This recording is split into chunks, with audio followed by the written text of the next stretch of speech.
오늘은 창세기 44장 1절부터 13절 말씀을 중심으로 해서 요셉을 통해 하나님을 이해하다, 이런 제목으로 함께 말씀을 나누려고 합니다. 요셉의 마지막 시험이, 형제들을 향한 요셉의 마지막 시험이 오늘 말씀에 나오고 있습니다. 어떤 시험이냐? 형제들에게 식사 대접을 잘 하고, 그리고 나서 이제 각자의 자루에다가 양식을 그득그득 채워 놓는데, 거기다가 그 첫 번째에 돈을 다 넣어서 보냈잖아요. 근데 그 돈을 2배로 가지고 왔잖아요. 근데 그 돈을 또 다시 그대로 다 넣어준 겁니다. 다시 다 넣어주고 베냐민의 자루에만 은잔을 하나 더 넣어놓은 거죠. 그리고 나서 자기 청지기를 다시 보내죠. 길가에서 그들을 따라잡아가지고 이제 왜 우리 주인의 은잔을 가져가느냐 해가지고 이제 그들의 짐을 다 조사하고, 그리고 나서 베냐민의 자루에서 은잔이 발견됩니다.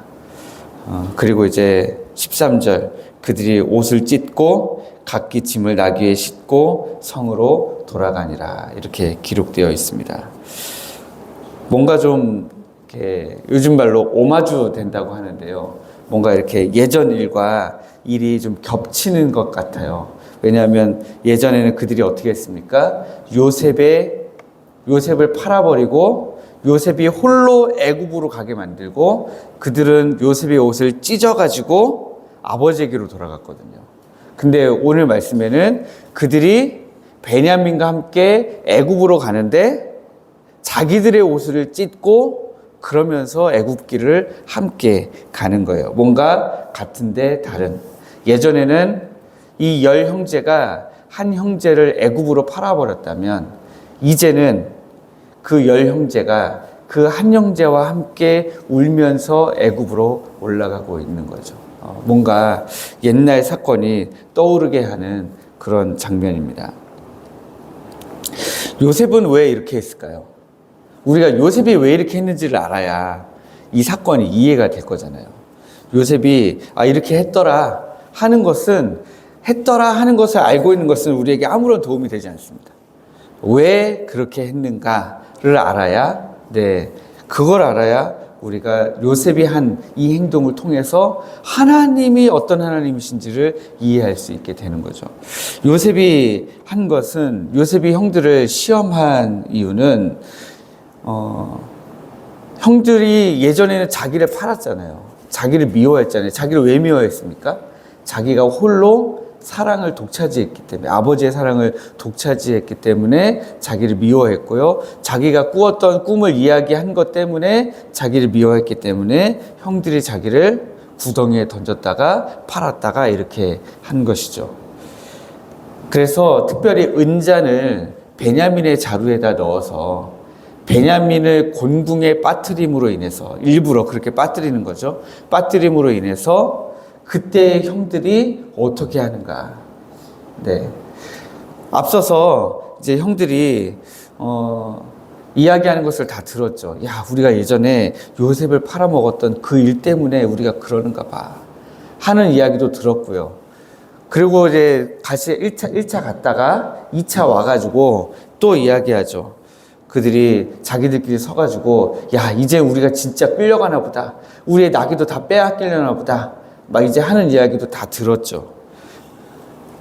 근데 그들의 말뿐이 아니라 이제 그들이 진짜 실제 행동으로는 어떻게 할 건지를 보고 싶은 거예요.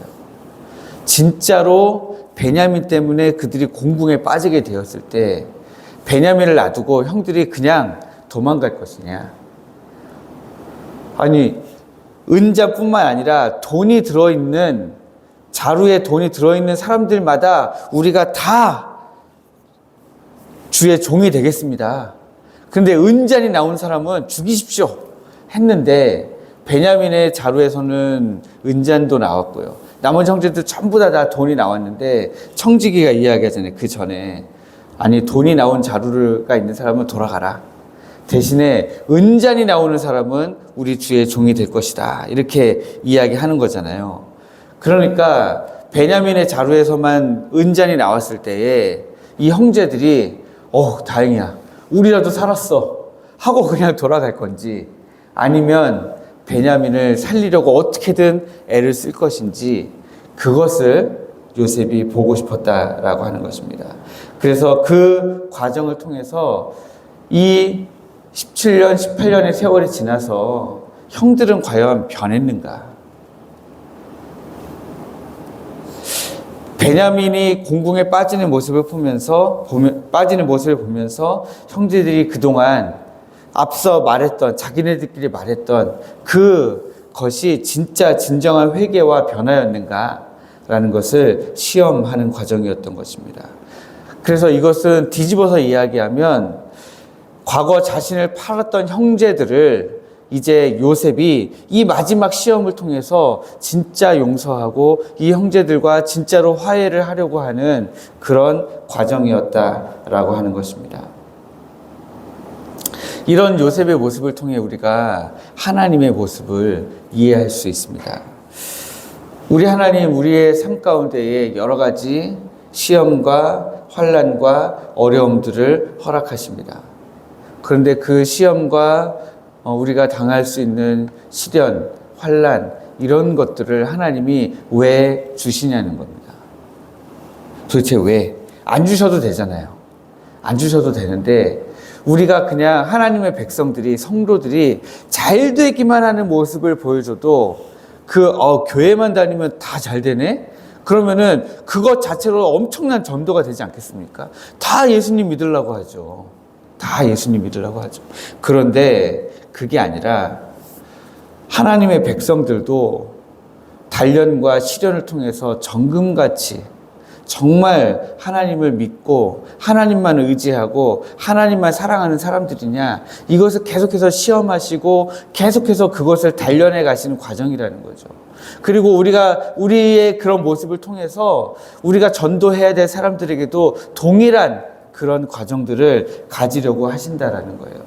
그냥 무조건 하나님의 백성들이 잘되게 하시는 과정을 통해서 로버트처럼 모든 사람들이 와서 야, 나도 하나님 믿고 잘돼야 되겠다, 이렇게만 되기를 원하지는 않으신다는 겁니다. 그 마음속에서 정말 시험을 당하고 환난을 당하고 그 어려움, 사망의 음침한 골짜기에 있을 때라도 하나님을 향해 손들고 하나님 사랑한다고 고백하는 사람, 하나님만 의지하겠노라고 하나님께 시선을 두는 사람, 그 사람을 하나님이 찾고 계시고 그런 사람으로 우리를 만들어 가시는 과정이 바로 이 과정이라는 거죠. 그게 지금 요셉이 형제들을 시험하는 과정을 통해서 우리가 볼 수 있는 하나님의 모습이라고 하는 것입니다. 공의의 하나님, 그리고 용서와 사랑의 하나님은 둘 다를 다 이루어 가셔야 돼요. 그래서 우리를 위해서 결국에는 직접 몸소 내려오셔서 십자가의 용서와 구원의 여정을 하시게 되신 것이죠. 그리고 그 십자가에서 이루신 용서와 구원의 여정이 오늘 우리에게 동일하게 적용이 되지만, 그럼에도 불구하고 하나님을 정말 진심으로 우리의 온 힘을 다해서 우리가 정말 가장 힘들고 어려울 때, 그때에 하나님을 의지하게 하려고 하시는 그 훈련 과정이다라고 하는 것입니다. 그러나 은혜는 뭐냐? 그러면서도 감당할 만한 시험만 우리에게 허락하신다라고 하는 것입니다. 고린도전서 10장 13절 유명한 말씀이죠. 사람이 감당할 시험 밖에는 너희가 당한 것이 없나니 오직 하나님은 미쁘사 너희가 감당하지 못할 시험 당함을 허락하지 아니하시고 시험 당할 즈음에 또한 피할 길을 내사 너희로 능히 감당하게 하시느니라. 네, 저도 지난날에 이 말씀만 붙들고 살았던 적이 있습니다. 저도 어렸을 때 순탄하지 못한 인생을 살아서 그 순탄하지 못한 인생을 살 때에 늘 이 말씀을 기억하고 하나님이 감당할 만한 시험만 주시는 거야 하면서 버텼던 기억이 있습니다. 우리의 삶 가운데에 우리 하나님이 감당할 만한 시험만 주시는데 그 이유가 뭐냐? 더 하나님 의지하라고, 더 하나님 사랑하라고. 그러므로 오늘 우리가 어떤 삶을 살아야 되겠습니까? 우리가 더욱 힘써서 하나님을 의지하고 사랑하기로 결단하는 오늘 이 아침에 기도 시간이 되었으면 좋겠고, 여러분들의 하루가 되기를 주님의 이름으로 축복합니다.